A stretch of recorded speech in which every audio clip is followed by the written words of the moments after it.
Ya, selamat malam Syifa dan juga pemirsa. Untuk perkembangan penggeledahan kafe di kawasan Jakarta Selatan tadi memang sudah selesai, dan informasi yang kami terima bahwa di tempat penggeledahan tersebut telah didapatkan beberapa barang bukti, diantaranya merupakan dokumen-dokumen dan juga uang dolar Amerika dan juga uang dolar Singapura. Memang sebelumnya dari proses penyidikan tersebut juga uang dolar dan juga beberapa dokumen tersebut juga telah dibawa oleh pihak tim penyidik ke Polda, dan untuk saat ini saya sedang berada di depan rumah salah satu dari Jaksa Agung Muda Bidang Tindak Pidana Khusus Kejaksaan Agung yang memang sebelumnya sejak sore tadi dijaga ketat oleh TNI. Namun kami dapat informasikan untuk malam ini sudah tidak ada lagi penjagaan dari TNI, dan bahkan saya tadi juga sempat melihat bahwa beberapa TNI sudah keluar dari rumah kediaman Febri Adriansyah, salah satu Jampitsus Kejaksaan Agung yang memang sebelumnya rumahnya telah dijaga ketat oleh pihak dari TNI. Memang untuk informasi yang kami terima bahwa belum adanya kejelasan lebih lanjut terkait adanya proses dari penyidikan ataupun kegiatan lainnya dari pihak kepolisian, karena memang informasi yang kami terima menariknya adalah bahwa hingga saat ini memang belum ada keterangan resmi yang menyebut adanya proses hukum terhadap Jampitsus Febri Adriansyah. Bahkan Kejaksaan Agung justru membantah adanya upaya penggeledahan di kediamannya dan menyatakan pengamanan personel TNI merupakan prosedur yang telah berlaku dalam rangka perlindungan terhadap jaksa yang menangani perkara-perkara besar. Namun memang untuk saat ini di kediaman dari Jampitsus Kejaksaan Agung memang tidak terlihat adanya kegiatan yang signifikan, namun kami dan beberapa awak media masih terus memantau adanya pergerakan. Nantinya jika memang ada akan kami sampaikan ke Syifa dan juga pemirsa. Sementara itu Syifa kembali ke studio.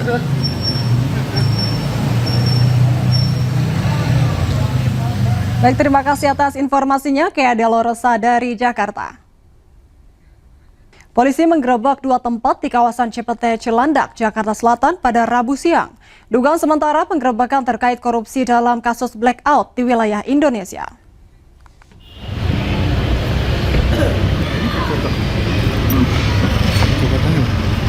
Pak Kakor, ini ada pertemuan apa sih Pak?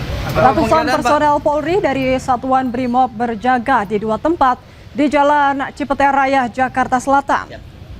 Polisi menggerebek dua tempat, yaitu restoran dan jasa penukaran uang atau money changer.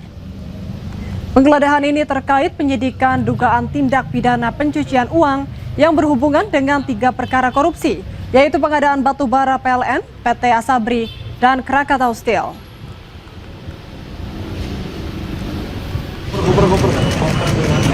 Merah biru.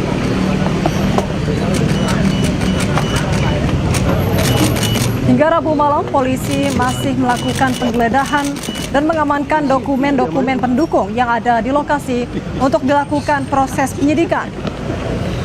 Selain itu, polisi juga menyita uang tunai dengan jumlah fantastis dalam bentuk dolar Amerika Serikat dan Singapura. Uang tersebut ditemukan dalam berangkas besar yang disembunyikan di balik lemari di lantai 2 kafe. Terima kasih, penggeledahan alhamdulillah berjalan lancar.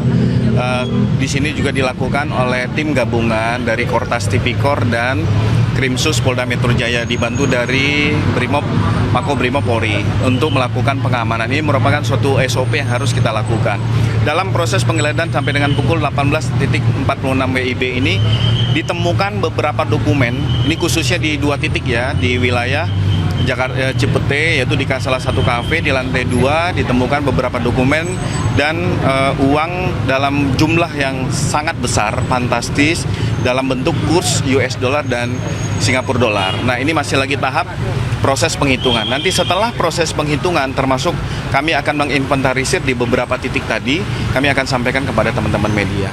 Ya, pemirsa, Korps Pemberantasan Tindak Pidana Korupsi Polri hari ini menggeledah sebuah kafe yang diduga kuat berhubungan dengan korupsi batubara. Dan untuk membahasnya lebih dalam, kita sudah terhubung dengan mantan penyidik KPK Yudi Purnomo Harahap.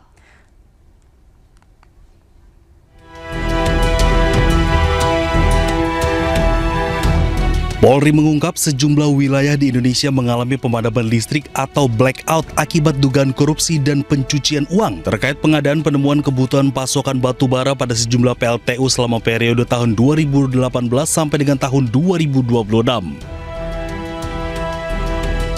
Terganggunya pasokan batu bara berdampak terhadap terjadinya blackout atau pemadaman listrik di sejumlah wilayah di Indonesia, seperti Sumatera, sebagian Kalimantan, Jawa Tengah, Jawa Timur, dan sebagian Jabodetabek.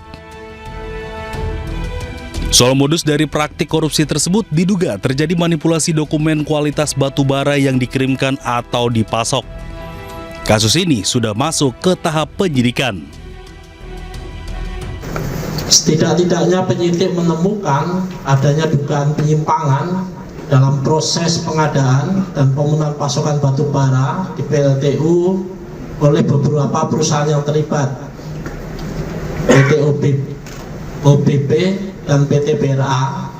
Secara teknis nanti akan disampaikan oleh Direktur Penyidikan. Saya ulang, secara teknis akan disampaikan oleh Direktur Penindakan berkaitan dengan hasil penyelidikan, kemudian ditingkatkan ke penyidikan. Meski Polri belum menetapkan tersangka atas pidana ini, namun 16 orang telah diperiksa oleh polisi. Dalam pengusutan, Polri menerapkan pasal tentang pemberantasan tindak pidana korupsi dan pasal tentang pencegahan dan pemberantasan tindak pidana pencucian uang. Tim Liputan iNews melaporkan. Baik, mohon maaf pemirsa, sebelumnya itu adalah liputan terkait dengan korupsi batubara. Dan untuk membahasnya lebih dalam, kita sudah terhubung dengan mantan penyidik KPK Yudi Purnomo Harahap. Selamat malam Bang Yudi. Malam Mbak Siva. Baik Pak, Anda sudah melihat bagaimana penggeledahan sebuah kafe tadi sore dan bagaimana itu dijaga ketat di rumah Japtitsus Febri Adriansyah. Bagaimana Anda melihatnya? Seperti apa hubungannya? Ya, yang jelas penyidik dari Kortas Tipikor dan juga Mabes Polri perlu kita apresiasi ya, karena langsung bergerak cepat pasca peningkatan status dugaan tindak pidana korupsi dalam suplai batubara yang mengakibatkan blackout yang merugikan masyarakat ini ya dalam aktivitas sehari-hari. Ya, itu ke penyidikan dan kemudian langsung melakukan penggeledahan. Sebagaimana pengalaman saya kan, penggeledahan itu adalah tindakan dari penyidik yang untuk mencari barang bukti yang ada kaitannya dengan perkara korupsi di suatu tempat. Ya, dalam hal ini kita tahu ada kafe dan money changer. Disinilah kita melihat bagaimana polisi berhasil membuktikan bahwa dugaan tindak pidana korupsi mereka begitu kuat dengan ditemukannya uang ya sekitar 60-an miliar lah, dalam bentuk mata uang asing ya, dolar Amerika dan juga dolar Singapura, yang kita tahu bahwa sebelumnya kan juga terapkan pencucian uang ya dengan teknik follow the money dan upaya pencucian uang layering, artinya berubahnya mata uang dari rupiah menjadi dolar. Ini adalah bentuk adanya pencucian uang itu sangat benar terjadi, apalagi ada money changer. Dalam pengalaman saya, money changer itu merupakan sarana ya yang digunakan untuk para pelaku tindak pidana korupsi ya,